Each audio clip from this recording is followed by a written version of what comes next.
Welcome back. We're continuing the news. Not backing down the stance of Chairman of the Manchester Municipal Corporation's Health Committee, Mario Mitchell, as he defends his call for the Health Ministry to fast-track regulations in the funeral home industry. Krista Campbell has his primetime news follow-up.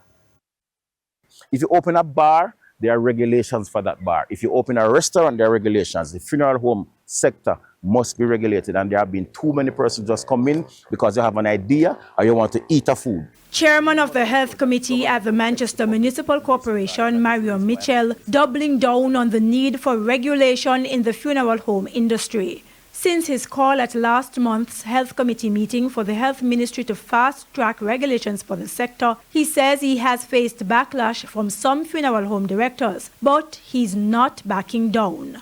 The other people of the council in the health department have had this issue of unregulated funeral homes for the past 10 years. And we're waiting on an update from the ministry. Because the ministry sent to us so we can give a feedback, and we're waiting on feedback was given by the councils across Jamaica. We are waiting for the parliament to act to ensure that regulations to govern funeral homes. Mr. Mitchell, who is also councillor for the Belfield division, says while there is no exact figure on the number of unregulated funeral homes across the country, in his area alone, there are hundreds in Manchester that is there. In the Belfield division, there's basically one for every community. And there are more than one in some communities. These persons, they do not have a morgue, they're not certified embalmers, they are not morticians, they're not certified in that process. What they do is that they rent spaces and they rent vehicles. They rent the larger vehicles like an Escalade or a Tacoma, Chevy Tacoma or something of the sort.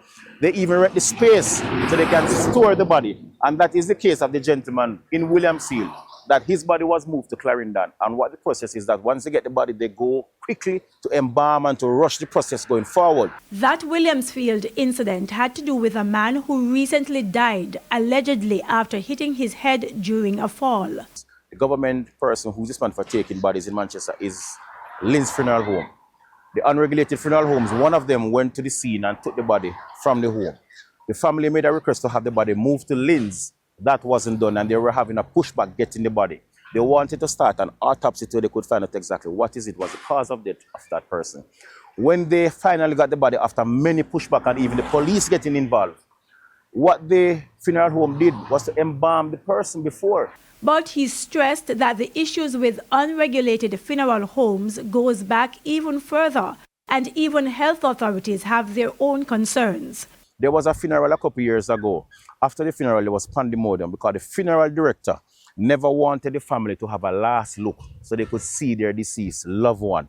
When they were able to force them away and to open the casket, it was a different body. That again was an unregulated funeral home. Krista Campbell, TVJ News.